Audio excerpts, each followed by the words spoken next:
Hello and welcome into a post-game edition of State of the Sun Devils alongside Jake Anderson and Jesse Morrison. I'm Jeremy Schnell. Sun Devils lose this one 30-21 against Eastern Michigan here tonight in Tempe. This is their second loss in a row, Jake, and it was really unfortunate because it was the defense, which we wouldn't expect the defense to play the way they did tonight, but the run defense just couldn't stop Evans and the Eastern Michigan offense today. No, we talked about it pregame. ASU had not allowed a single point in the first quarter all season. Granted, it's only 2 games, but still, that's 2 shutouts in the first 15 minutes of each ball game. And you come out and allow over 300 yards of total offense in the first half. That was pretty much evenly split between passing and running. And like you said, the stats went down, so we actually don't know the final stats for everybody, but I believe that the running back ended up having over 200 yards of offense just from him, and they couldn't stop him. They knew it was coming, and like we've seen Herm do with his offense, control the clock, run the ball, and if you can't stop the run, I mean, you're going to lose a football game. Yeah, he actually had over 250 yards of offense, Jake, and I read that he only had 25 touches coming into this game. He had about 30 here tonight. And Jesse, what is your take on the defense from tonight? Yeah, and to kind of go into more of a micro look at the defense from just overall, we thought the strength of the defense was going to be the defensive line and the front seven, including the veteran linebackers, and they were just torn up today. You know, this is just an awful loss for Arizona State, one of the worst ones that I can remember personally. And yeah, they're really gonna have to go back to the drawing board after this one.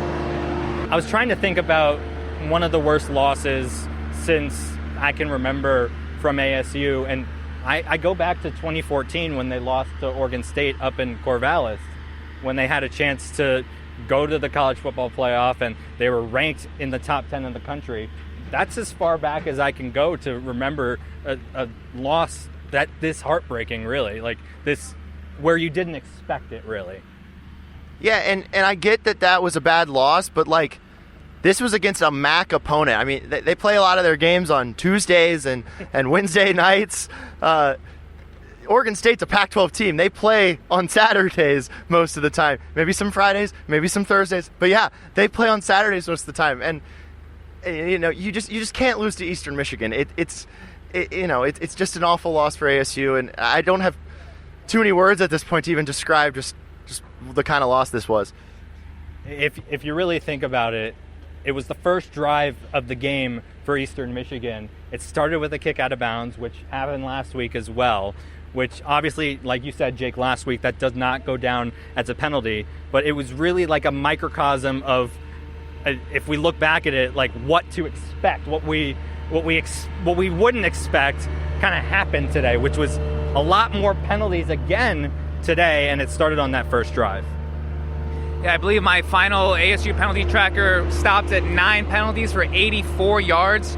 And to go back to the loss to an opponent, this is the first time since 2008 that ASU has lost to a non-Power 5 conference opponent at home, and that was UNLV. So we're talking about your 3 and 4 touchdown favorite coming into this game, and you end up not even having a lead the entire ball game. You end up not scoring in the first quarter. Granted, they've only scored 6 total points in the first quarter, but this Eastern Michigan offense came in as ranked 84th. Their defense was ranked 124th. Their running game had only gone 124 yards opening week, and then I believe it's 47 yards. It was in the 40s for week 2. They hadn't even had 200 all season, and they did it almost in a half, but they did it with one guy. Again, we heard Emory Jones talk about how the attention to detail might have not been there during practice this week. You never want to hear that. You never want to hear playing down to an opponent or maybe taking an opponent for granted. We'll call it the trap game with Pac-12 play coming up. You got 2 opponents that are ranked probably in the top 10, maybe, but definitely the top 15. They're 14-7 with Utah and USC. So, like, the competition only gets harder from here. I wanted to kind of touch on a couple of the miscues in the second half. You come out and you start the second half, and then there was a play where ASU got a 15-yard penalty, right? And then right after that 15-yard penalty, ASU has to call a timeout.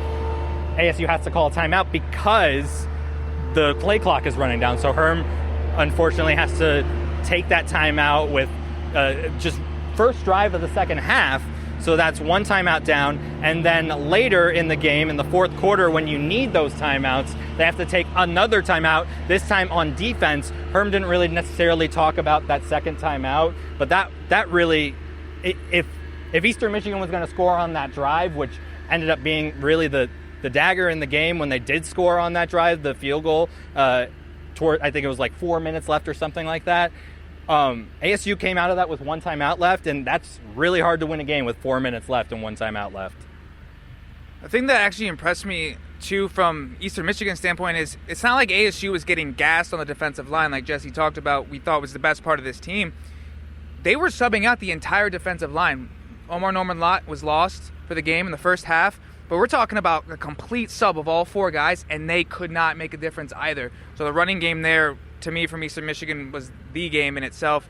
And then going back to the penalties, we saw on the final drive before Jalen Conyers fumbled, there were actually two penalties, a 15-yarder and then a 10-yarder that drove ASU back from any comeback hope. I mean, at that point, like you said, the dagger down 9, but you still had a chance. Something crazy could happen. It's college football, but again, inopportune penalties, just shooting yourselves in the foot like Ladarius Henderson said postgame. Jesse, I wanted to get your opinion specifically on the running game. Evans was fantastic. Take nothing away from what he did for Eastern Michigan. But before this game, he had never rushed for over 100 yards in a game. He got over 250. What do you think the problem was there? Again, I'm kind of at a loss for words. This team was supposed to be really, really good as a defensive line. And so it's got to just be, just a lack of that locked in like we've been talking about. They must have just not been locked in. And also, I think you got to give some credit to Eastern Michigan. They played really well tonight. And ASU I noticed at times, was falling for some of their schemes and their fakes. And, they got some holes because of that, I think, and got some space to run. And so, yeah, I mean, I think a lot of it has to do with Eastern Michigan's scheme and then just, I guess, like the lack of being locked in, like we were talking about. Let's move on to Emory Jones. Just a couple of unfortunate throws where, number one, he either overthrew the receiver on a deep pass or the receiver, it was just out of his hands. A couple of the receivers, I think it was Elijah Badger, dropped one of them. And then I forget who dropped the other one in the end zone as well, Jake. But just take me into, we want to see those big plays in this offense. And I thought Ngata and I thought Valladay played fine tonight. But we want to see those big plays in this offense. And it just wasn't there tonight, unfortunately.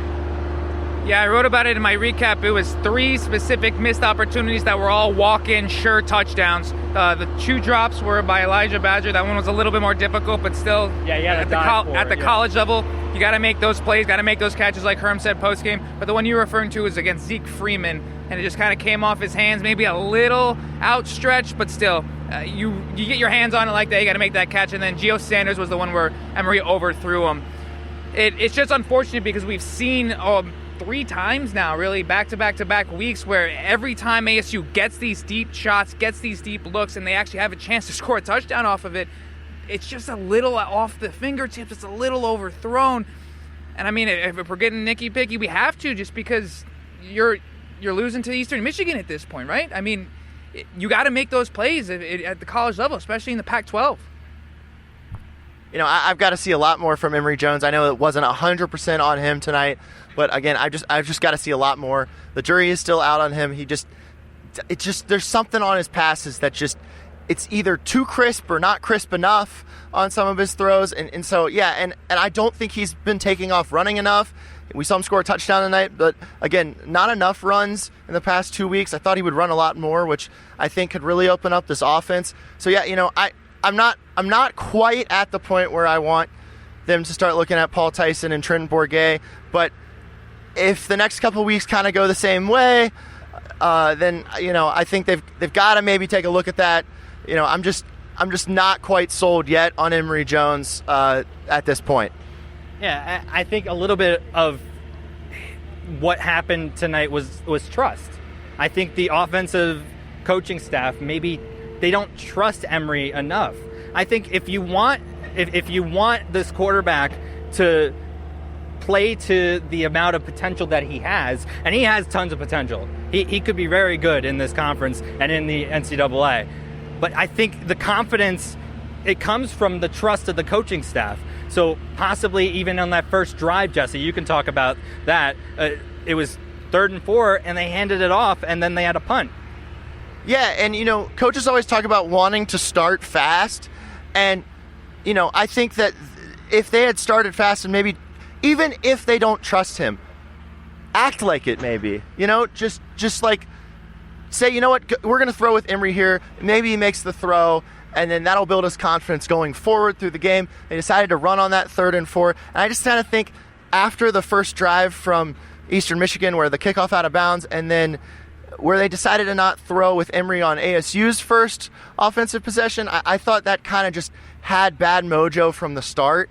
And I think things kind of spiraled out from there. So looking forward, I would just like to, see them, even if they don't think Emory can do it, just try. Just try to give them that confidence, because sometimes people will surprise you. Herm Edwards did meet with President Michael Crow and Athletic Director Ray Anderson after today's game. He says that happens every game, so maybe let's just not look too far into that. Jake, you had one more thing on at the end of the second half that you wanted to touch on?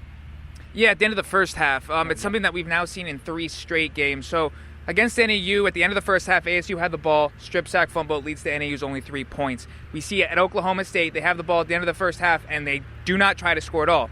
Tonight, they're around midfield. There's a minute left. You had 2 timeouts, and they just kind of let the clock bleed out.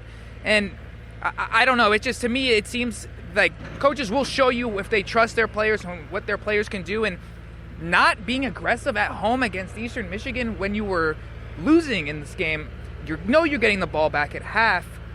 It's such conservative play calling in back-to-back games at the end of the first half. It brings up so many more questions than it does. And again, it's Eastern Michigan. Like, this is a team you're supposed to beat handedly and go out and play. Props to Eastern Michigan. They come out with the win here tonight, 30-21. The Sun Devils have a lot of things that they have to work on this week if they want to pull off the upset against Utah next Saturday. That's going to do it for this edition of State of the Sun Devils. For Jake Anderson and Jesse Morrison, I'm Jeremy Schnell. We'll see you next week.